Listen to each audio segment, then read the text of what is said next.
que vous faites vers l'avant est une victoire pour l'humanité. Merci. Member for Camden, Shuswap, Central Rockies. Mr. Speaker, today, October 10th, Bill C-291 from the 44th Parliament comes into force to eliminate the term child pornography from Canada's criminal code and federal statutes. Thanks to the work of my colleague from Kamloops, Thompson Nicola, right behind me, and support from both sides of the House, our laws will now call it what it really is: child sexual abuse and exploitation material. Words matter. For too long, the criminal code contained the misnomer that failed to reflect the reality of child sexual abuse and exploitation material. This change to our laws is a small but important amendment that must be followed by other actions to fight child sexual abuse and exploitation. Parliament's unanimous support for this bill reflects the common sense of the legislation that formally aligns Canada's terminology with that of our international enforcement partners, as was recommended by the 2016 Luxembourg Guidelines. I thank my colleague from Kamloops, Thompson Nicola, and fellow legislators for passing this bill and contributing to results that benefit all Canadians. Hear, hear. L'honorable député Saint-Boniface Saint-Vital. Monsieur le Président, le grand dramaturge français Molière nous propose que les arbres qui poussent lentement sont ceux qui portent les meilleurs fruits. Et si cela est vrai, quels fruits juteux nous offre le Théâtre Cercle Molière qui vient de célébrer ses 100 ans. Ce centenaire est bien plus qu'un anniversaire. C'est la preuve vivante de la force, de la résilience et du génie créatif de la culture franco-manitobaine. La semaine dernière, j'ai eu le privilège d'assister au Gala du siècle Molière, une célébration éclatante du plus ancien théâtre toujours en activité au Canada. Véritable pilier de la vie artistique francophone dans les prairies.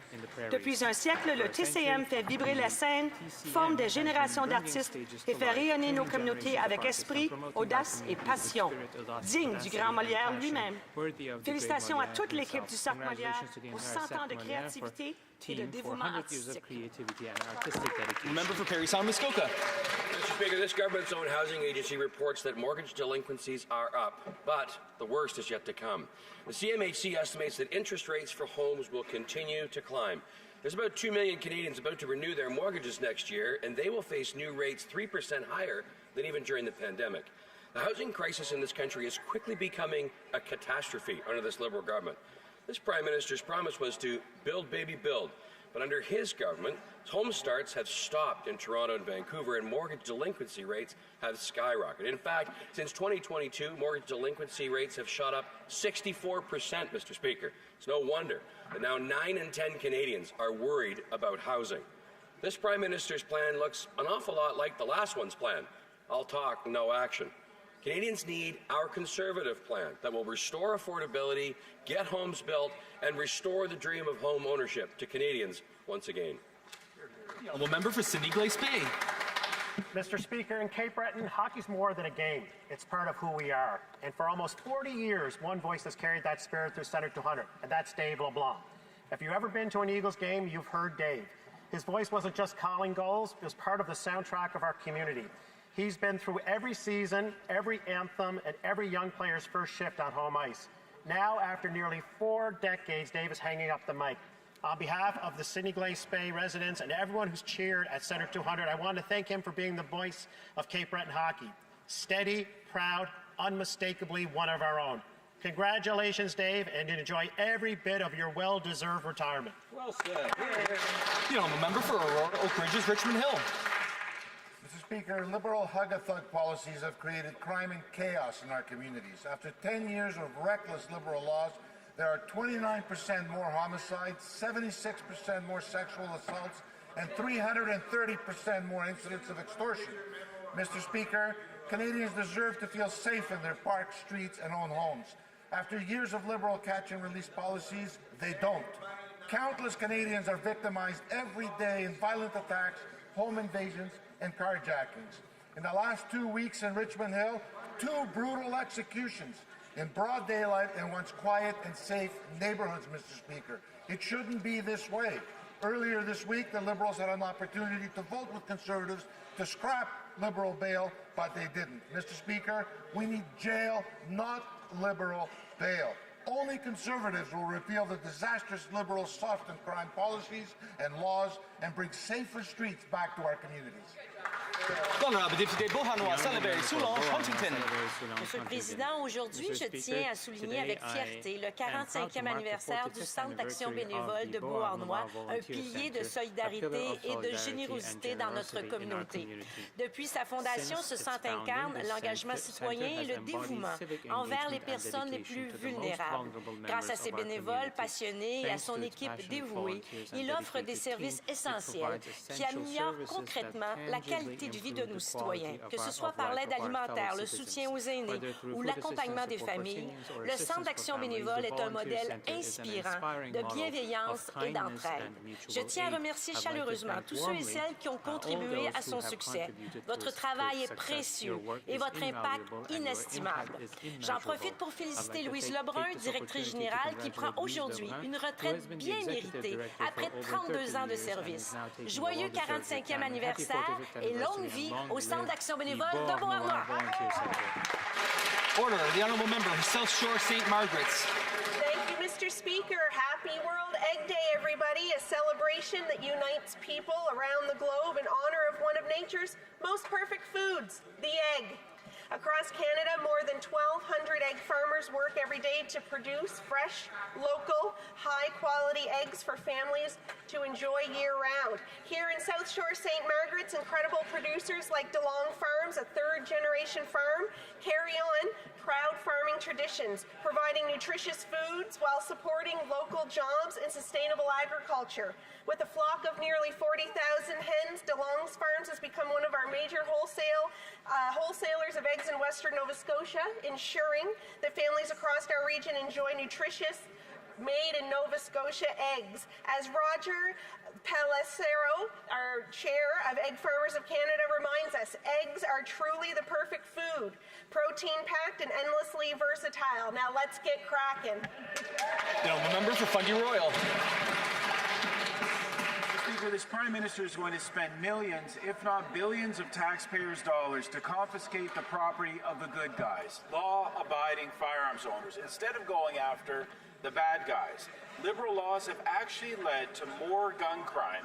Incredibly, gun crime is up 130% under this government. Licensed firearms owners follow the rules, unlike the violent criminals shooting up the streets with smuggled guns who are then released on Liberal bail over and over again. In Cape Breton, these Liberals are spending $103,000 taxpayer dollars just in administration fees to confiscate 200 firearms from vetted, law-abiding gun owners. It's clear to Conservatives, Canadians, police, and even the Liberals' public safety minister that this gun grab won't make us safer, won't keep criminals in jail, and won't stop smuggled guns from coming into Canada. Liberals need to do the right thing and end this waste of taxpayers' dollars. Right on. Labrador. Mr. Speaker, I rise in this chamber today to pay tribute to the life and legacy of my dear friend, Mrs. Caroline Romky. Mrs. Romky was the beloved life partner of the late William Bill Romky, the former Member of Parliament for Labrador and Senator for Canada. On behalf of all Labradorians, this House, and all Canadians, I extend heartfelt condolences to her children, Peter, Hillary, and their families on her passing. Mrs. Romky was admired and loved by many. Her guiding words were these: "It doesn't take much effort to be kind," and she lived by that guidance every day. Throughout her husband's parliamentary career, Caroline stood beside him with unwavering support, while also providing leadership and inspiration in her own way. Her example reminds us that beside every parliamentarian stands a strong partner, whose encouragement and sacrifice makes public service possible. Today, as we honor Mrs. Caroline Romky, we also recognize that all spouses, partners, and family who quietly give so much to allow us all to serve. Thank you. The Honourable Member for Kamloops Thompson-Nicola. The Prime Minister's tenure has been marked by broken promises. Canadians want integrity. They want their government to keep its promises, and this Prime Minister has failed. This Prime Minister promised us the fastest growing economy. He's given us the fastest shrinking economy, the second highest unemployment, and the worst household debt in the G7. Oh, it's true, Mr. Speaker. It's true. Mr. Speaker, this Prime Minister promised that he could be judged by food prices at the grocery store. Meanwhile, prices are rising faster today than when he became Prime Minister. He promised to build baby bills, but all he's done is block, baby, block. Elbows up, he said, and dollar-for-dollar tariffs are coming. Instead, he has removed tariffs without getting anything in return. He says one thing, he does another. The Prime Minister's corporate buddies at Brookfield are making out like bandits while Canadians live check to check, lined up at the food bank. That's wrong. L'honorable député d'Ottawa-Vanier-Gloucester. Merci, Monsieur le Président. Je rends hommage à Madame Thérèse Frère, une fière franco-ontarienne d'Ottawa-Vanier-Gloucester, qui est décédée récemment à l'âge de 98 ans. Son courage et sa débrouillardise furent mis à contribution de joindre les deux bouts lorsque son mari décéda soudainement, la laissant élever 6 jeunes enfants de moins de 13 ans. Une femme forte et résiliente, elle travaillait en éducation pour ensuite se tourner vers les arts visuels en 1974, où elle s'adonne au pastel, son médium de prédilection. Elle étudie à l'École d'art d'Ottawa et à la Banff School of Fine Arts. Elle capture les images, les paysages du Québec, de l'Europe, des États-Unis et surtout de Terre-Neuve et Labrador qu'elle affectionnait profondément. Elle a donné 150 œuvres au Patro d'Ottawa pour soutenir les jeunes et 83 autres à Shorefast à Fogo Island. Thérèse était également appréciée et respectée pour son dévouement au patrimoine et à la culture franco-ontarienne. Elle a reçu de nombreux prix et distinctions, dont nommée chevalière de l'Ordre de la Pléiade. Au nom de la communauté, j'offre mes sincères condoléances à la famille et ses proches. Qu'elle repose en paix. The member for Regina-Wascana.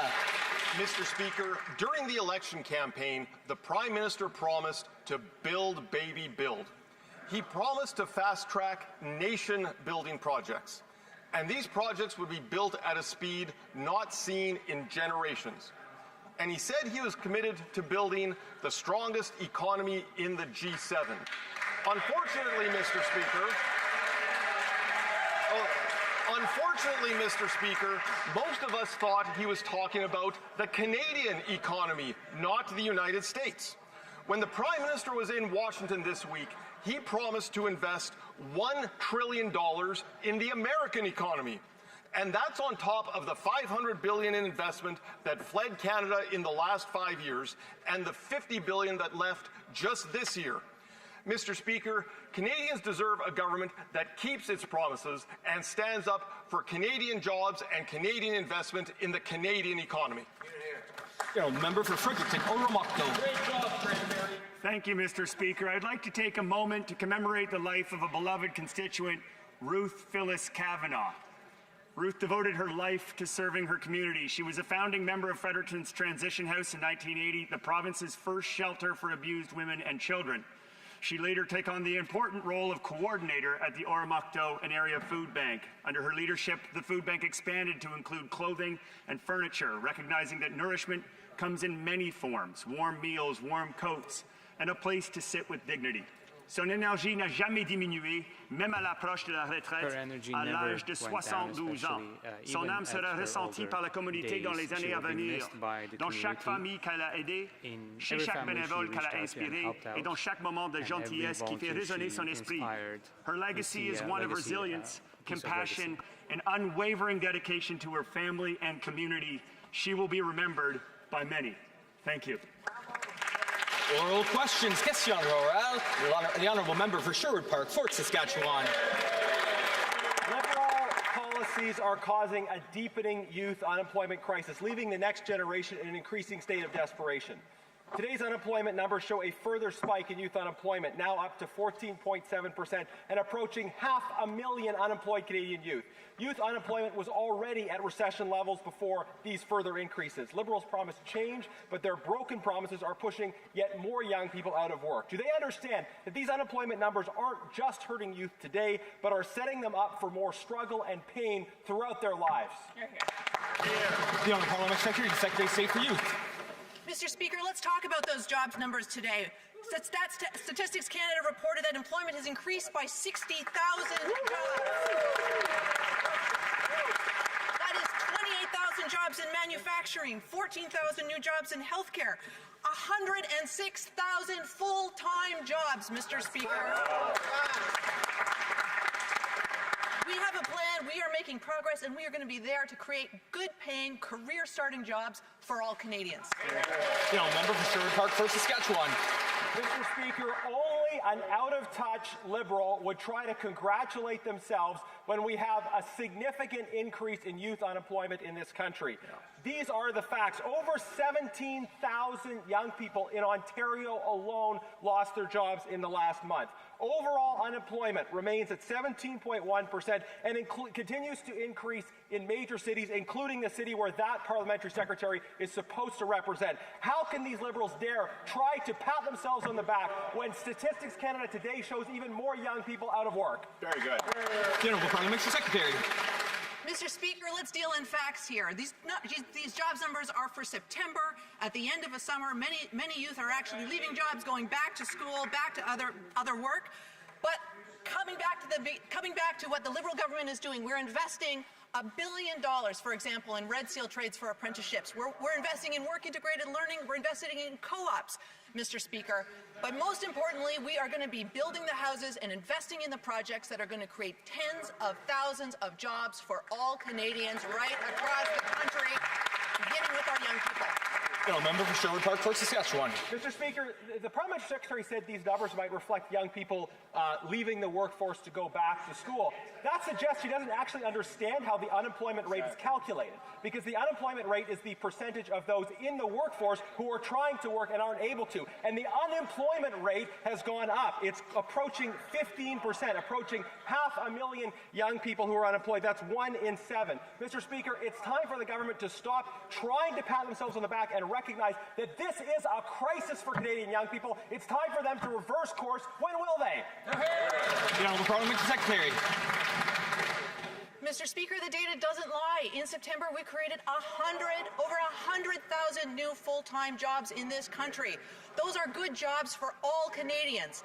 We are embarking on a plan that is going to not only build projects, but build homes, make those homes more affordable for young Canadians, and bring forward next month a budget that is going to make a generational investment in Canadian industry, Canadian workers, Canadian families. I really hope that the members opposite can convince their whips to vote for it. Member for Knorr-Key Watanong. Canada has the slowest growing economy in the G7 and the second highest unemployment, Mr. Speaker, and young Canadians are paying the price. The youth unemployment rate is nearly 15%, which is the highest it has been since 2010, with the exception of the COVID years, Mr. Speaker. 17,000 young people in Ontario have lost their jobs in the last month, and this Prime Minister wants to send $1 trillion of investment to the United States, which will only lower wages and push jobs to the south. Mr. Speaker, with rising youth unemployment, why is this Prime Minister selling out young Canadians? The Parliamentary Secretary, the Minister of Finance. Mr. Speaker, it seems the Conservatives have an allergy to the facts. Fact, Canada created 60,000 net new jobs last month. Fact, Canada has experienced real wage growth year over year of 3.3%. Those are good stats, Mr. Speaker. These are the economic fundamentals that will allow Budget 2025 to make a generational investment in our economy. I'd offer the Conservatives a Benadryl, but maybe they could just accept the truth for once.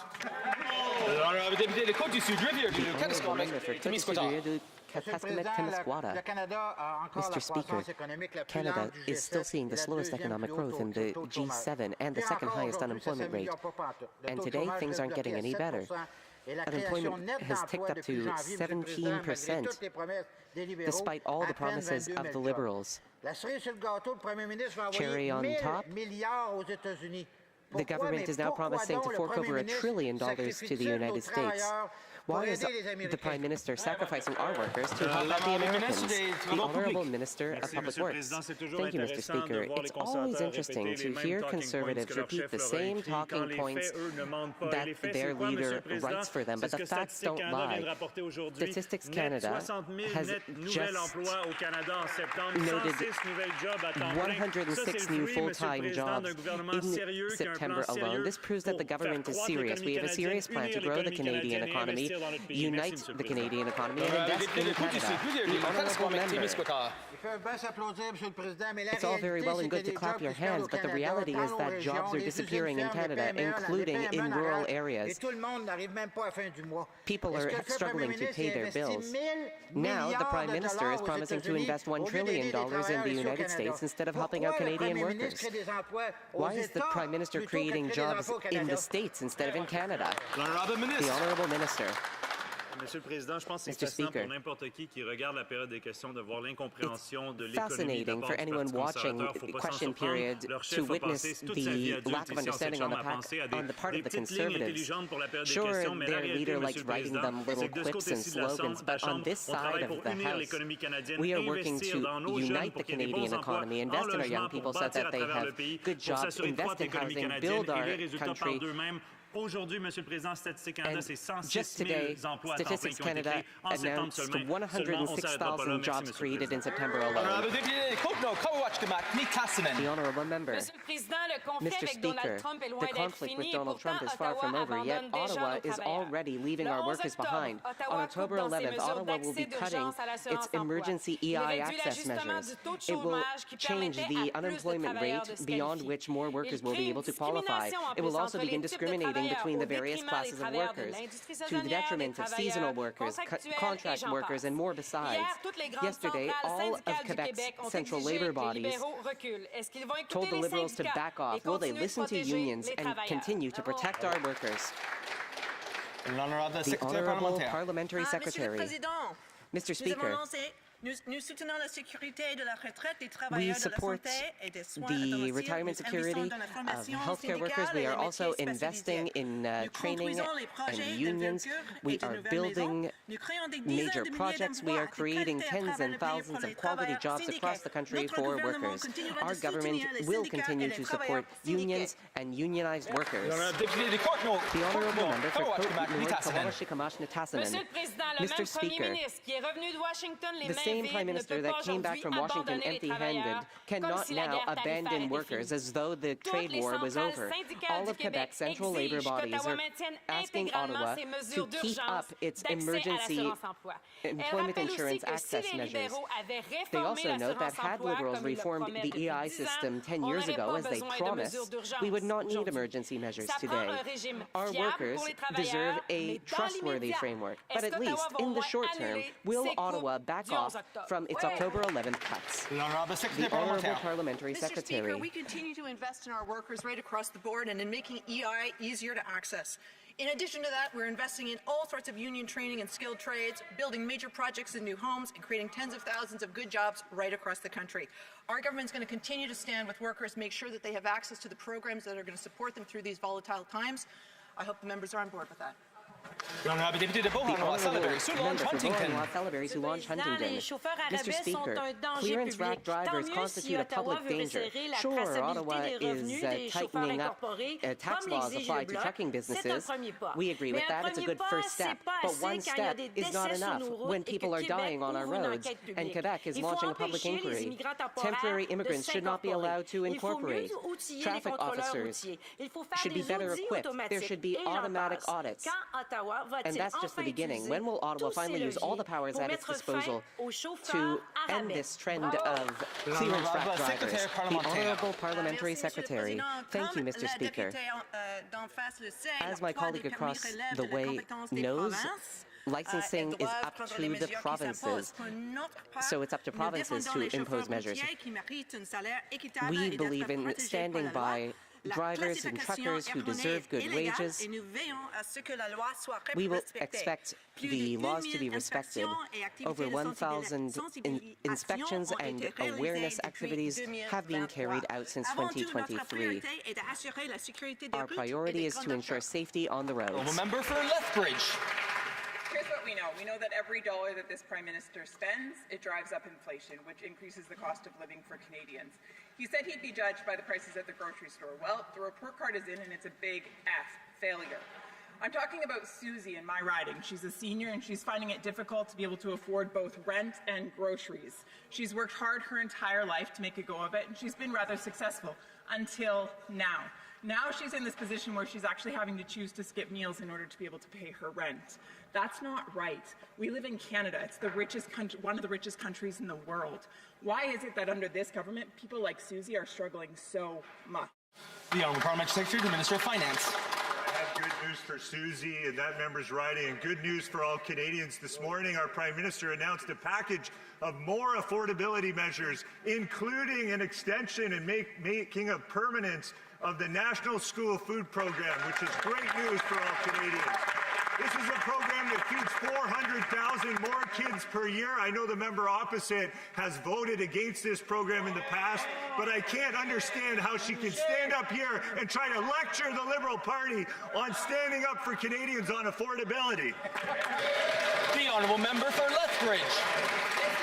Just told me that I should go back to my riding and tell Susie, a senior in my riding who has worked hard her entire life to be able to make ends meet, now can't pay for rent and groceries, therefore is skipping meals. This member just told me that I should tell her that she should enroll back in grade school so that she can take advantage of this government's bureaucratic school program? That's what this member just told me. Is he for real? Is he for real? If this is the definition of success, I'd hate to see the definition of failure. The Honourable Parliamentary Secretary to the Minister of Finance. Order. I'm happy to clarify to the member opposite, there's a package of 3 affordability measures, and one includes automatic tax filing, which will help millions of Canadians, including seniors, to access benefits to which they're entitled. That's thousands of dollars for many Canadians, including the Canada Child Benefit, the GST rebate, the disability benefit, and many other benefits that Canadians will be able to take advantage of because of this government's actions. Automatic tax filing will make it easier for Canadians all across this country to access the benefits. The Honourable Member for Cambridge. Mr. Speaker, the Prime Minister said Canadians should judge him by the cost at the grocery store. Well, they have, and he's failed. In Cambridge, the food bank saw over 23,000 visits last year, a 114% increase. 1/3 of those visits were children and youth, and 43% were first-time users, families who's never used the food bank before, now lining up for food. Even people with jobs can't afford groceries because the Prime Minister continues to take their lunch money to wine and dine abroad. If this is what success looks like to the Prime Minister, what does failure look like? The Honourable Parliamentary Secretary. Wow! In addition to 60,000 net new jobs added to the Canadian economy, we've now announced more affordability measures for Canadians that will put money in their pockets. A national school food program made permanent for in perpetuity will benefit Canadians to the tune of $800 per year. That's helping put food in hungry bellies of kids all across Canada. I can't understand how the Conservative Party can try to lecture us about food bank lineups and then stand up and vote over and over in this House against feeding hungry children. Gentleman member for Cambridge. Mr. Speaker, that wasn't an answer. This government took food off Canadian tables, then built a bureaucracy to take credit for giving some of the crumbs back. They talk about all these programs, but if they were working, then 1/3 of the people using food banks in Cambridge wouldn't be children. In my community, I've met parents who are working full-time and still skipping meals so their kids can eat. They're not failing, they're being failed. So on their behalf, I'll ask, why is it no longer a guarantee that a full-time job will put food on the table for families? The Honourable Parliamentary Secretary. Mr. Speaker, we know that income security actually touches a lot of people in Canada. It's one of the reasons why today we've announced that the National School Food Program, a program that is going to help feed nearly 500,000 kids, is being made permanent. That program is going to save families up to $800 a year. But we're also making progress on another important driver of income insecurity, and that is housing. We're going to be building affordable housing at a scale that's not seen since the World War II. If the member opposite cares about affordability for families, then they need to get on board and help us build the housing, bring down the rent, bring down the costs. That will help. The Honourable Member for York Centre. Just before the Prime Minister left Brookfield, he made sure that Brookfield headquarters left for the United States. The Prime Minister loves creating jobs in the United States. That's why youth unemployment rose in September to 14.7%. In Ontario alone, 17,000 young people lost their jobs. In fact, youth employment rate is sitting at a level not seen since 1999, with brief exception for the pandemic. But with young people unable to find work, the Prime Minister wants to send $1 trillion of investment to the United States. Why? The Honourable Parliamentary Secretary. Mr. Speaker, Statistics Canada this morning told Canadians that last month this new government created over 100,000 new full-time jobs. That's an achievement. That is progress. This government is committed to building a strong Canadian economy, the strongest one in the G7. That involves creating major projects, building affordable housing. These are plans that are going to help employ tens of thousands of people and create career-starting jobs for all Canadians. At the same time, we're investing in apprenticeships and we're investing in co-ops. Why won't the members opposite vote in favour of these plans? The Honourable Member for York Centre. Tell that to the 15% of young people in Toronto who can't find a job. But Speaker, with $54 billion of net investment fleeing Canada, the Prime Minister is leaving Canada's automotive workers destitute. With job losses at GM and Stellantis, we now learn that the auto tariffs are here to stay. Christmas is just around the corner, but thousands of Ontario's auto workers are on the chopping block. Why did this Prime Minister sell out Ontario's auto workers? The Honourable Parliamentary Secretary. Mr. Speaker, Canada currently enjoys the best deal among the U.S.'s trading partners. This is not up for debate. However, as the member would like to see us do, our government is committed to ongoing negotiations and to securing greater tariff relief for all our industries.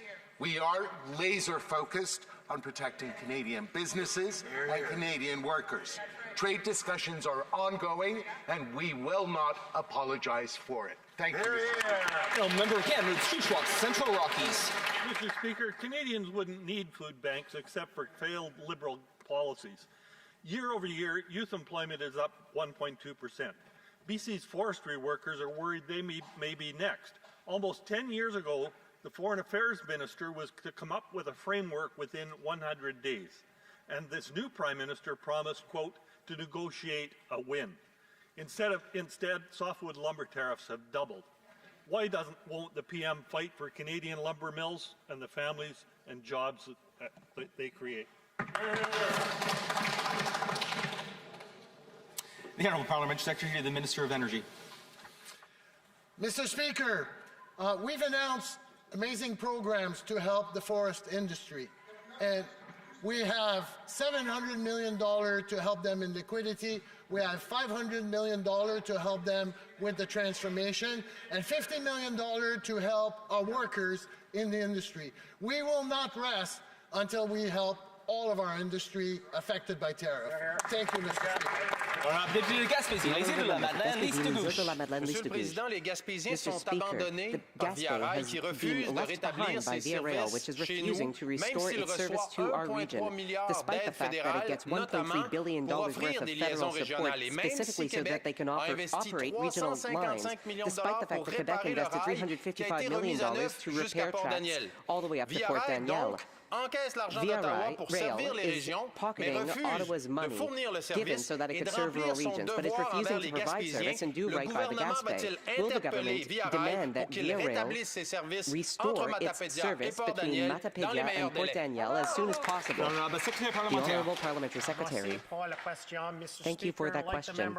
Our government supports and believes in the importance of passenger rail service. Mr. Speaker, Via Rail is committed to returning to Gaspé as soon as the rehabilitation work on the rail infrastructure has been completed and service can resume safely all the way to Gaspé. The honourable member for Rimouski-Lamaquipétière. Mr. Speaker, Via Rail gets $1.3 billion from Ottawa to, among other things, operate regional lines, but they have invested nothing to improve services in eastern Quebec. In Rimouski, the train comes only 3 times a week, around 2 o'clock in the morning. Imagine, this is completely disconnected from the reality of what is a regional hub. It's also disconnected from the reality of people who need to travel for medical treatment, school, or family visits. Since this government is paying Via Rail to serve rural areas, will it demand that they stop ignoring Eastern Quebec? The Honourable Parliamentary Secretary. Thank you for that question. Again, the importance of rail is important to us. It's important to the people of Gaspé. Connection connects all of us to job, recreation, and other. We're committed to rail rehabilitation. We'll continue to be committed to rail rehabilitation. Why? Because it's the right thing to do to build Canada strong. Mr. Speaker, Quebecers have always been proud of living in safe communities, but the most recent statistics show a significant rise in crime, including violent crimes like home invasions. In Montmorency-Charlevoix, a region where tourism is important, and tourists repeat how safe they feel in our region, this is a worrying trend. Prevention is important in health, but it's also important in crime prevention. The Liberals are releasing criminals time and time again, and this represents a risk for public safety. When will Liberals stop minimizing violence in our communities? The Honourable Parliamentary Secretary. Mr. Speaker, Canadians deserve to feel safe in their communities. We agree on that. Our government is going after violent reoffenders. We will table a new bill that will reform the bail system, as well as sentencing and the effectiveness of our courts. We are working in close collaboration with provinces and territories to reform the bail system and sentencing. We will give the police and crime prosecutors the tools they need to keep violent reoffenders off our streets. The Honourable Member. In Quebec, we often talk about crocodile tears. You cannot cause a problem and then say how you feel you are in solidarity with the victims. Canadians and Quebecers don't just want crocodile tears and empty words. We want real change. Strong measures, effective measures, and ambitious measures to bring down crime and truly ensure that people are safe. We also want to ensure the safety of victims all throughout Canada. When will we see this? The Honourable Parliamentary Secretary. Mr. Speaker, Conservatives like to play with their numbers, so here's the statistic for them. The United States has 3 times more the number of homicides as Canada, including violent crimes committed with weapons. So how come Conservatives are always copying their measures from the United States when we know that it doesn't work? Mr. Speaker, Canadians want Canadian methods to bring down crime, and we will provide them. Our government is committed to bringing down crime. Weak Liberal bail laws like Bill C-75 require courts to release repeat violent offenders at the earliest possible opportunity under the least onerous condition. Now, just days ago, a man in New York was violently injured during a home invasion, and one of the accused was already out on bail for crimes as serious as attempted murder. Now, this Prime Minister promised Liberals would flip-flop on bail, but that was just the same old Liberal trick. You guys know, the one where they promise one thing but do nothing. So 6 months after he took power, Liberal bail laws are still on the books. Will the Prime Minister scrap Liberal bail or get out of the way so we can do it for them? The Honourable Parliamentary Secretary.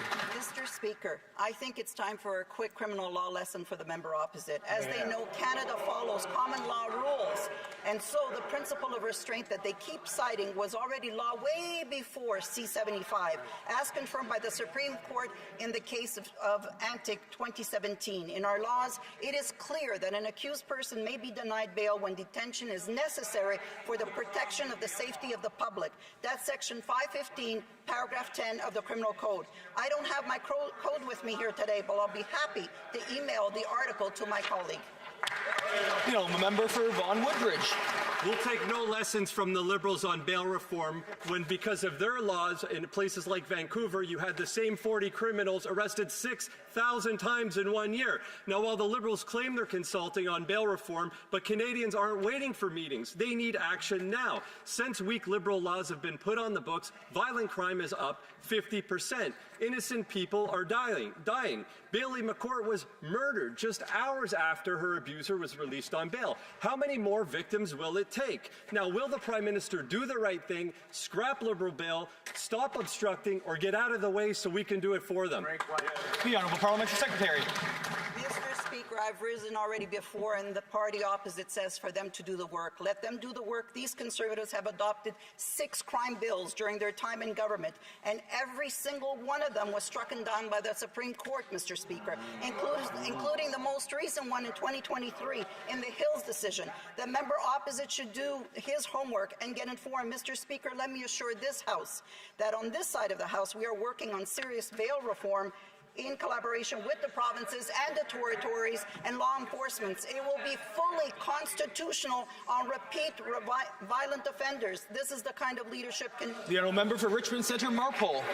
Mr. Speaker, the Liberals' taxpayer-funded safe supply is anything but safe.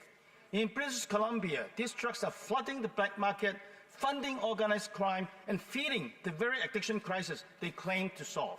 This Liberal government is subsidizing the drug trade, while the public safety minister refuses to acknowledge this public safety crisis. When will this Liberal government end their reckless drug supply schemes that is poisoning Canadians and pouring profits in the hands of criminals? The Honourable Parliamentary Secretary. Monsieur le Président, tout le monde au Canada mérite d'être en sécurité, mérite de se sentir en sécurité. C'est pourquoi nous donnons aux services de police et à l'Agence des services frontaliers les ressources et les outils nécessaires pour lutter contre le crime, que ce soit pour lutter contre le trafic de fentanyl, que ce soit contre l'importation illégale d'armes à feu, la traite humaine, la cyberpornographie, le blanchiment d'argent. Nous agissons. Monsieur le Président, les Canadiens et les Canadiennes ont élu le Parti libéral du Canada. C'est parce qu'ils savent qu'ils peuvent because they know they can count on us to ensure their safety. Member for Mississauga, East Cooksville. Mr. Speaker, champions lift up their communities, and over the last few weeks, we've seen the Toronto Blue Jays lift up the spirits of Canadians from coast to coast to coast with their ALDS championship win over the New York Yankees. But the Blue Jays organization isn't just about winning ball games. Can the Secretary of State for Sport update this House of Commons on his work with the Jays Care Foundation to bring sports opportunities to more youth across Canada? The Honourable Secretary of State, Sport. Thank my friend and fellow Team Canada Olympian for his question and his dedication to community sport. He's right. Champions lift our communities up, and the Jays Care Foundation is making baseball and softball more inclusive and accessible right across Canada. Through Sport Canada's Community Sport for All initiative, our government has co-invested $450,000 with the Jays Care Foundation for a $1 million impact to ensure that young women and girls, Indigenous youth, persons with disabilities, justice-involved youth, and lower-income families all benefit from the power of sport. So, to the Blue Jays, can I get a Let's Go Blue Jays on 3? 1, 2, 3. Let's go Blue Jays! The Honourable Member for Kitchener South Hespeler. Mr. Speaker, the Liberals are breaking their campaign promise to stand up for auto workers and to stand up against tariffs. This week, we all saw the Prime Minister sit down in the Oval Office, meekly nodding while President Trump threatened to steal more of our auto workers' jobs. I didn't see any elbows go up. I saw a promise to send another $1 trillion of Canadian investment over to the USA as a reward for Trump's aggression. Canadian auto workers expected to see more fight than that. Why is the Prime Minister letting them down? The Parliamentary Secretary for Canada-US Trade. Here we go again, Mr. Speaker. I want to reiterate that Canada currently enjoys the best trade agreement with the U.S. This is not up for debate. However, we're not entirely pleased, and discussions are ongoing. Because as you know, the Prime Minister has consistently emphasized we will only accept the best agreement for Canada. Thank you, Mr. Speaker. The Member for Kitchener South Hespeler. Mr. Speaker, none of those words provide material support to the 8,000 of my neighbors in my hometown who work at the largest car plant in Canada. They depend on those jobs to put food on the table this Thanksgiving. They depend on those jobs to pay the rent at the end of the month. Let me be clear, this plant cannot survive the current tariff regime, and the Trump officials said the regime is staying. We're in extra innings now. Will the Prime Minister fight for these jobs before the game is over? Parliamentary Secretary, Minister of Foreign Affairs. Is focused focused on protecting Canadian jobs, workers, and businesses. We have stabilized supply chains through initiatives like our Strategic Response Fund. We've provided direct support to our affected industries, just like steel, aluminum, manufacturing industries, auto, and agriculture. We are doing this all while maintaining Canada's enviable fiscal position and triple credit rating. We are Canada strong. The honourable member for Niagara Falls, Niagara-on-the-Lake. After 10 years of this Liberal government, Canada has the fastest shrinking economy of any G7 country. Since the Prime Minister's visit to Washington, the U.S. Commerce Secretary stated car assembly is going to be in America, and there is nothing Canada can do about it. This Liberal Prime Minister recently promised the President $1 trillion of new investment would flow into the United States. So, are those the jobs of Canadian auto workers, including those at the GM plant in St. Catharines? Comment, Secretary to the Minister of Finance. Mr. Speaker, our government is standing up for auto workers in all tariff-impacted industries in Canada. We've put out a package of supports to support industries, offered a remissions framework, and much, much more. But today I want to highlight some good news for all Canadians regarding affordability. We've made the National School Food Program permanent. That'll feed 400,000 more kids in perpetuity, Mr. Speaker. We are also offering automated tax filings for Canadians so that millions of Canadians can get access to supports like the Canada Child Benefit. That's going to help families across the country, Mr. Speaker. The honourable member for Niagara Falls, Niagara-on-the-Lake. That member should talk to the residents in his riding that lost their job when GM cut the third shift in Oshawa. This summer, GM announced plans to invest $4 billion in 3 auto plants. That doesn't include the $800 million in Tonawanda, New York, just across the border from us. And it's not St. Catharines. As billions of dollars flee Canada for the U.S., Canadian auto workers are watching in dismay. Why does this Prime Minister seem more interested in helping U.S. auto workers than those here at home? The Honourable Parliamentary Secretary. Speaker, apparently common sense does not survive the Conservative caucus any longer. It seems like common sense is not so common over there. Common sense would suggest that when a country is in a trade war, a responsible government would support its workforce and industries, which is exactly what this government has been doing. We launched a $5 billion strategic response fund, a reskilling and retraining program for up to 50,000 workers, $10 billion of liquidity support, a remissions framework, a Buy Canadian policy. We are doing the heavy lifting to ensure that our industries survive. The honourable member for Dufferin-Caledon. Yesterday, we retreated to an incredibly embarrassing display as the Prime Minister stood here and bragged about a 10% tariff on Canadian auto.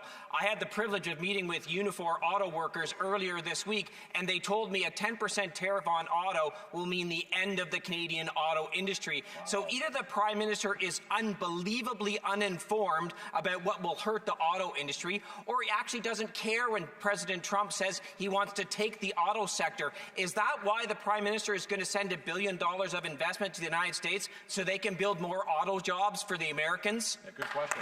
The Honourable Parliamentary Secretary, the Government House Leader. Thank you, Mr. Speaker. The Conservatives need a reality check. That's right. At the end of the day, there were 60,000 jobs created. Almost half of those are in the manufacturing industry. When the leader of the Conservative Party sat with Stephen Harper, the manufacturing industry was devastated in the province of Ontario. Don't try to give us a lesson when we have a Prime Minister that understands the needs of Canadians. That's why we're building Canada strong. Order. The honourable member for Dufferin-Caledon. Giving them a lesson would imply that they could actually learn something, Mr. Speaker, so we're not going to try. Here are the facts. GM just laid off 750 workers. The Brampton Stellantis assembly plant has been on layoff for 8 months waiting for retooling money. Meanwhile, Stellantis just is going to invest $10 billion in the United States. Why? Because the Prime Minister has failed to negotiate an agreement with the United States after promising elbows up. Is this also why he's promising $1 trillion of investment into the United States? Is that so Stellantis and other companies can build more factories there? Why have they abandoned auto workers in Canada?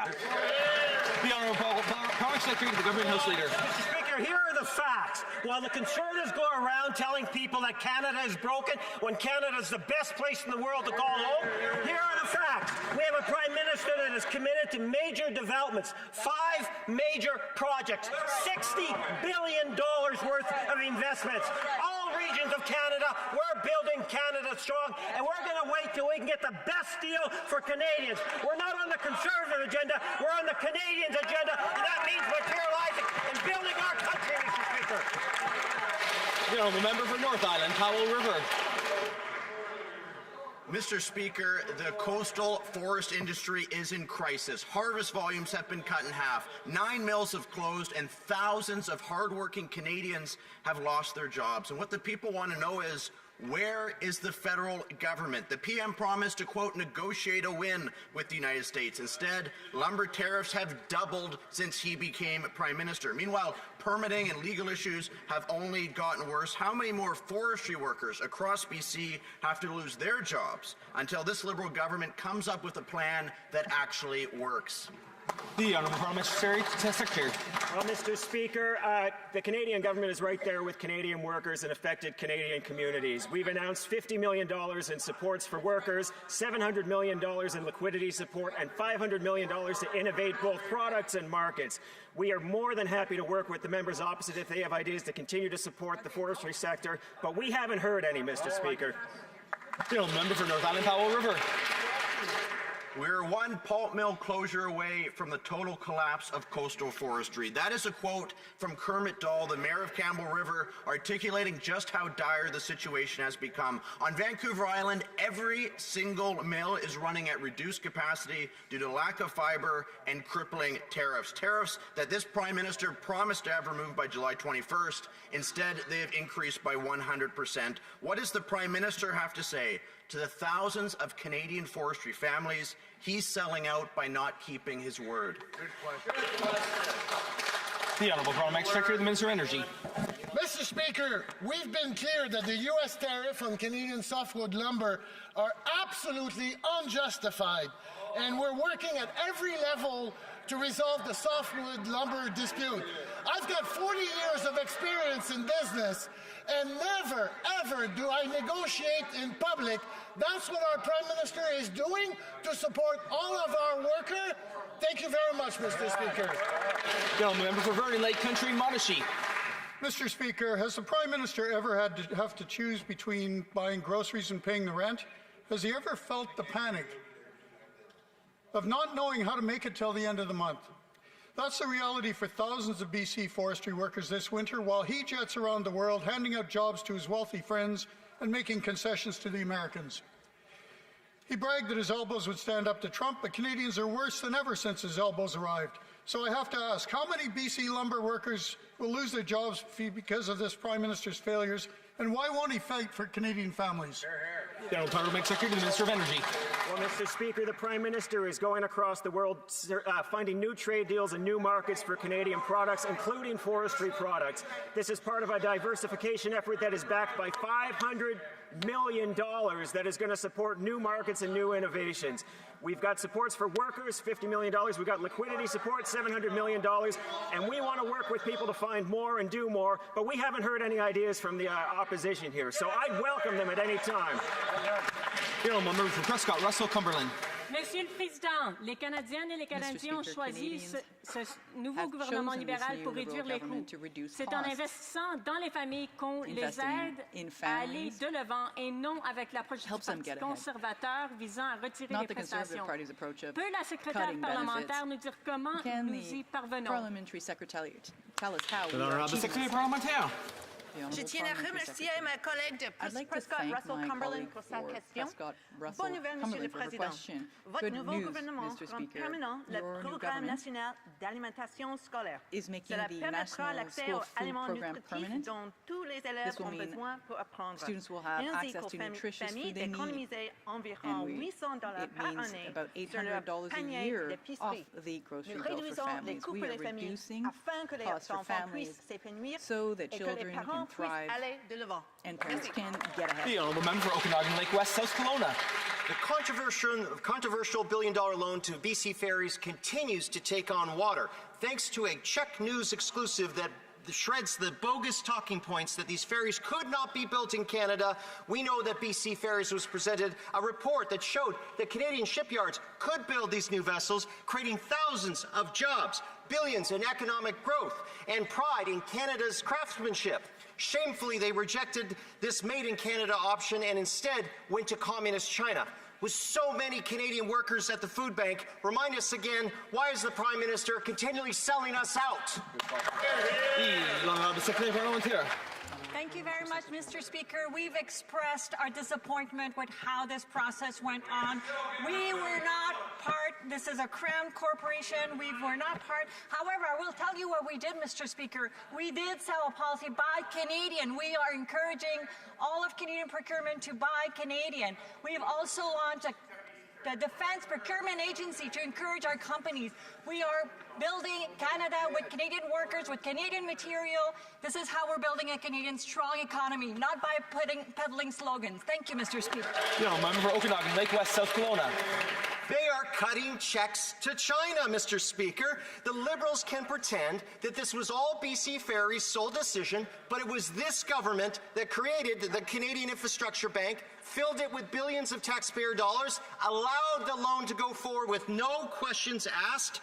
Conservatives believe the loan should be cancelled because if Canadian shipyards, Canadian steel workers, Canadian jobs don't qualify for support, then what's Canadian about it? If this government is more comfortable funding shipyards in the People's Republic of China than jobs here in Canada, why not just call it the Beijing Infrastructure Bank and be done with it?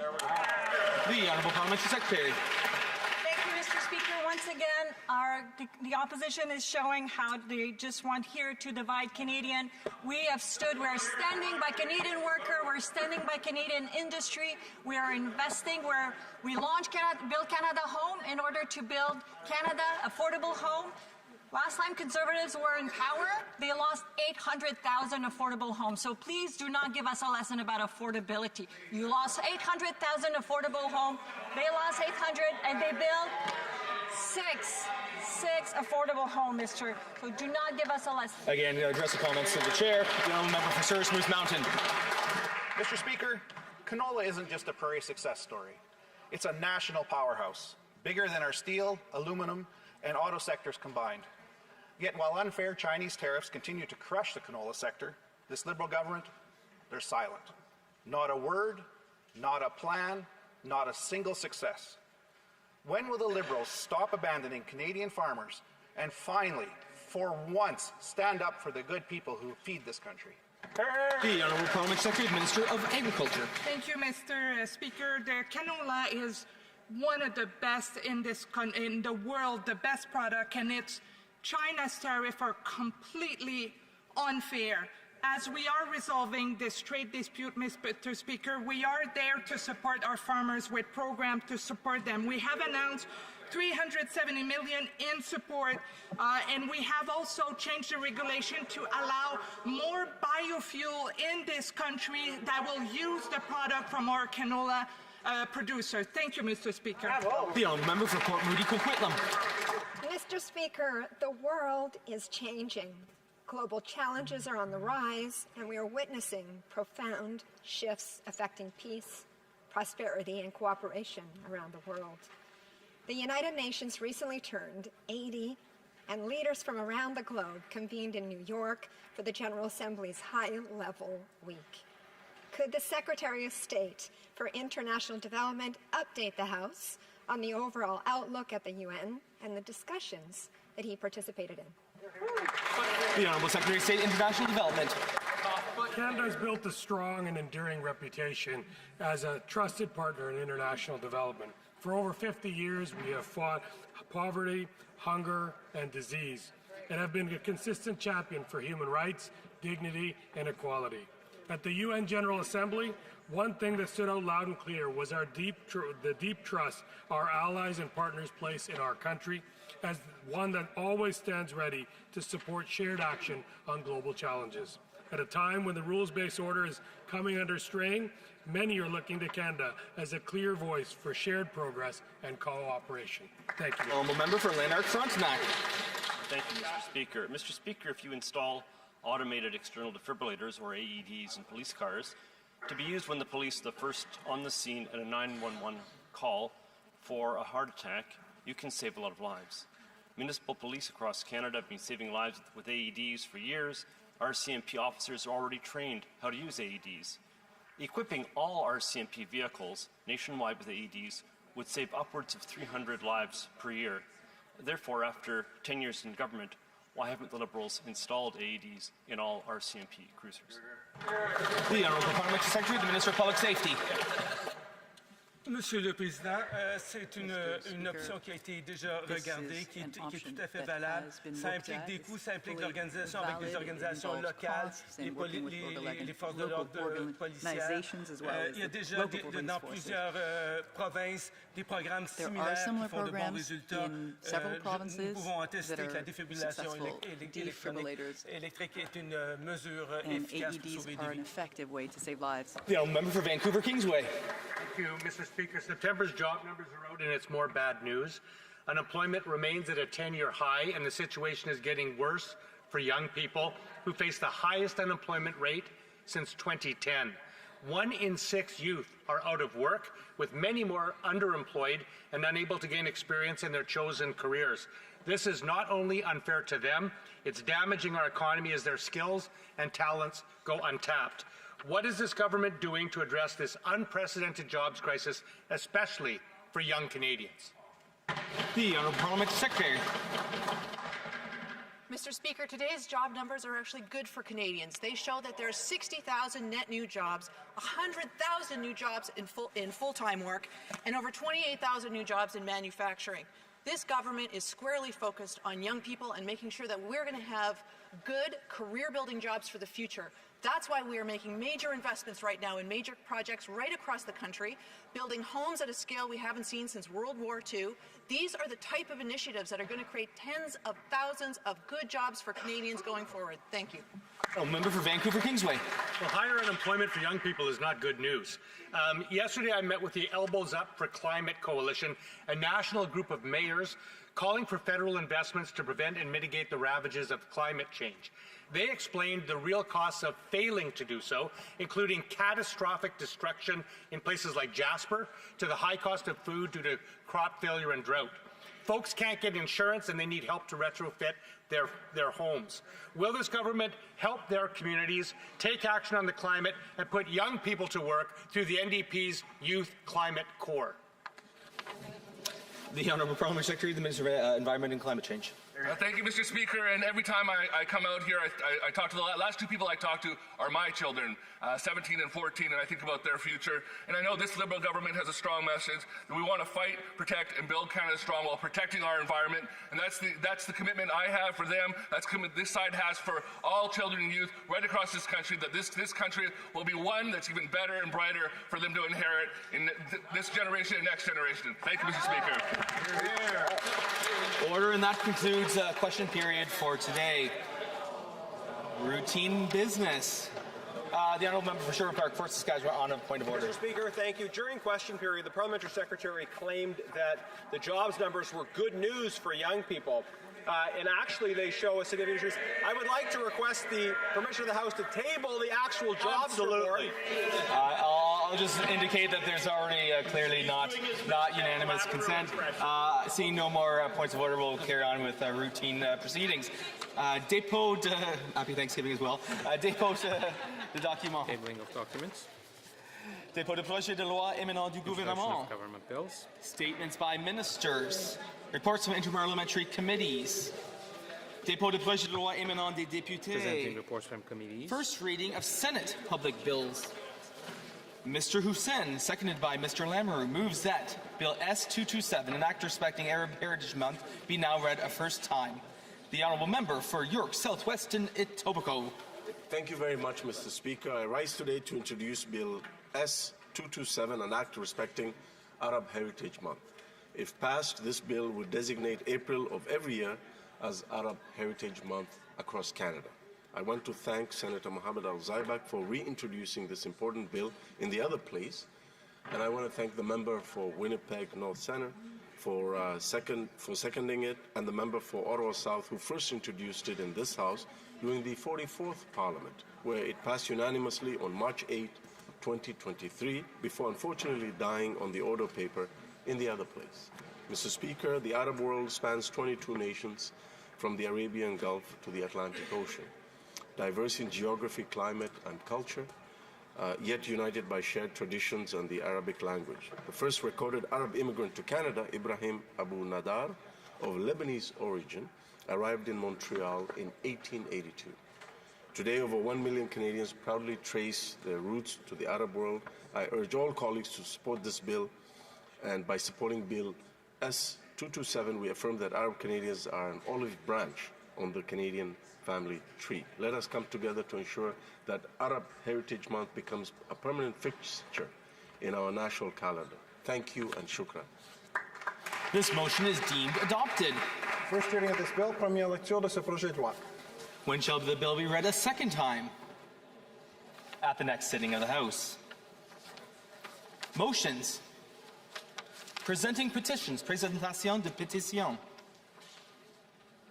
Questions on the order paper. The Honourable Parliamentary Secretary to the Government House Leader. Yes, Mr. Speaker, I would ask that all questions be allowed to stand at this time, please. Agreed? Agreed and so ordered.